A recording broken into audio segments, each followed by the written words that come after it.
everyone. On behalf of Cornell Cooperative Extension and PRODAIRY, I would like to welcome you to our Hoof Health and Lameness program. My name is Casey Havicus. I am one of the dairy management specialists on Cornell Cooperative Extension North Country Regional Ag Team, and I will be serving as your host for today. Our first speaker is Kathy Barrett. Kathy is a Senior Extension Associate with Cornell's PRODAIRY program. This morning, Kathy is going to kick things off by discussing some economic considerations for lameness on dairies. Hey, good morning, everybody. Thanks for joining us.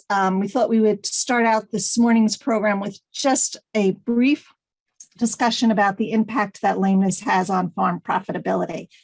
And to do that, we really need to start with the impact that lameness has on the cow. Of course, she's the one that experiences the discomfort and the pain, has trouble getting up, getting to the feed bunk, showing signs of heat, getting to the parlor, all of which impacts how the farm is chugging along and the profitability of that farm. And then also just wanted to briefly mention that lameness has an impact from a societal perspective. People more and more want to know how their food is produced and if their animals that are producing their food are being well taken care of. And this can have, both a positive and negative impact on our farm profitability. On the positive side, we have programs like the farm program that, helps farmers focus on limiting the amount of lameness on the farm and kind of builds trust and confidence with our consumers that animals are indeed well taken care of and they can feel comfortable consuming dairy products. So that's on the positive side, kind of builds support for the dairy industry. On the flip side, if there is a perception that animals are not well taken care of, that they're limping along or whatever, then that sense of comfort decreases within our consumers. And, it can result in, just increased scrutiny of on-farm practices, maybe more regulations that are, not voluntary, but regulations that we have to incorporate into the farm. And then even going as far as to lose some of a decrease in consumption and start to lose some of our markets. So those factors play into the impact of lameness on economics in general, but on the aspect that we're going to be talking about this morning, which is on the impact on profitability. So impact on profitability, lots of studies on lameness, fewer studies on the actual economics of lameness, because it's a difficult thing to tease out and to get a really good feel for, and to feel like in your study that you've really answered those questions about the impact it has. But in 2018, a review of literature from two folks at the University of Kentucky, they looked at 17 different studies that did have a component that dealt with the expenditures and losses associated with lameness. So they looked at those studies and then kind of tried to winnow the information down into categories that they could look at the cost to the farm. So they looked at expenditures and losses, which is a common way to look at the cost of any disease to a farm, is to look at the expenditures and then look at the losses. So they did that with these studies.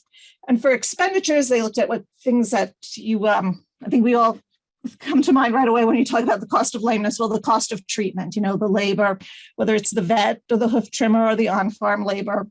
And then, of course, cost of drugs and bandages, et cetera. What's less obvious and even harder to winnow out is the cost of prevention, or as some folks might say, these aspects are more of an investment. They certainly play a role and do have a cost associated with them, but it's hard to, for instance, so facility design bedding, how do you decide what cost of the bedding should be attributed to lameness prevention and what part should be attributed to udder health and mastitis control. So a little bit more difficult in some of these to be able to differentiate. So those are expenditures. That's the one side of the, things that you get a bill for that you can see the money going out the door. And then interestingly, though, the losses right here are where most of the impact for lameness is actually produced. So for losses, they looked at studies that had quantified some reduced milk production, decreased repro performance, an increase in culling risk, increased incidence of other diseases, unsaleable milk, and lameness occurrence. So those are the losses they looked at. So here you can see of those 17 studies, about 14 of them did have a component where they tried to determine a dollar amount for the cost of lameness. And so I don't want you to get too hung up on all of the different columns here, but it's the studies, when they were done, how they define lameness, what model they used for their to determine the costs, as well as the expenditures and the losses. And these are vet costs, labor, just what I listed for you on the previous slide. And then they determined a cost for a total cost for lameness. So these are most definitely estimates. But even with the issue of really trying to determine these type of costs, there is something that you can kind of determine from looking at the trend there. So first off, the trend, probably the most important one is in studies, even where they did not determine what type of lameness, they just said the animals were lame. They looked at expenditures and losses, and they came up with a range of $185 to $333 per cow affected. That's the cost estimate. And this study was done in 2017, so it's a more recent study. But this backs up common estimate that we saw through all the studies. One of them, Dr. Gar did one in 2008, and it was $533. So definitely a cost there. Whether it's this specific dollar amount or not is not really the take-home message. The message is that there is actually a cost there. And then the other thing this review of literature showed was that the severity and the type of lesion impacts the cost. So ulcers, right off the bat, on all of the studies, by far were the most costly to take care of. One study had this up to over $1,000. So again, this was done in a different study than this one, but done in 2017. And you can see that for sure that there's a real cost there. So digital dermatitis, 53 to 402, white line disease up to $590, and then ulcers up to $622. So gives us an indication that early identification, proper diagnosis, effective treatment goes a long way to reducing these costs. The other way to look at the economic impact is, instead of trying to put an actual dollar amount on it, but to look at what percent each of these factors, these categories, what percent of the total cost do they contribute? So again, studies listed, and then the different factors, and then what percentage that factor contributed to the total cost. And again, I don't want you to hang up on each column and all the numbers, but really here, just this total. So expenditures and losses, and the total almost uniformly, most all of them contributed less than 50% of the total cost, more like in the neighborhood of 20 to 30, some quite a bit less, 7%. So the economic impact that we think of right away, those expenditures, are actually less than half of the total cost of lameness. But on the other side, the losses, the reduced milk production, the decreased repro efficiency, culling and death, that really had a larger impact.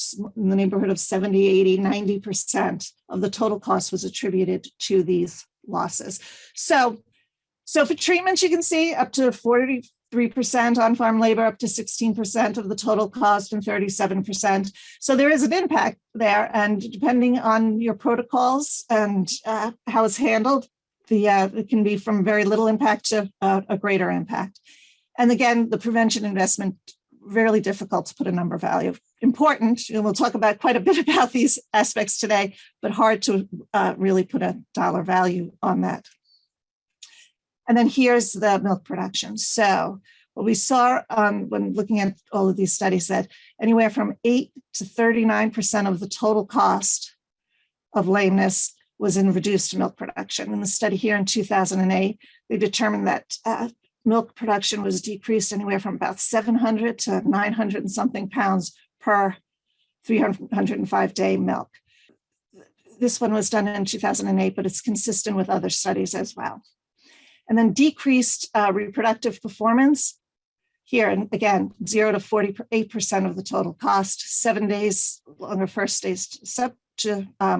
service, 30 days increase in days open, decreased conception rate, and 1.2 more services conception. And that study was done in 2013. So these two here are really the ones that lameness really takes a toll on.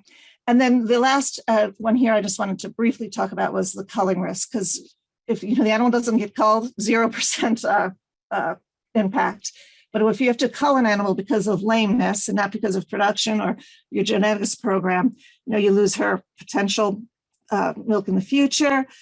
If she's younger, the rearing costs, as well as the genetics of her offspring, and then the emotional loss of having to euthanize her, since we do most all of our euthanizing of lame cows on farm. So that also is a major factor here.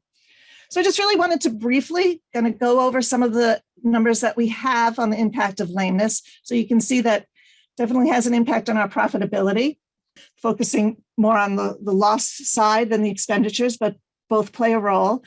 Definitely impacts our cows. Bottom line, when we mitigate lameness is to mitigate animal suffering, whether it's just discomfort or all the way up to pain. And then lastly, our social license or our social contract that we have with our consumers to ensure that our animals are well taken care of, and then they feel comfortable consuming dairy products and kind of maintain our market. So that also impacts it. So thanks for taking a few minutes to listen.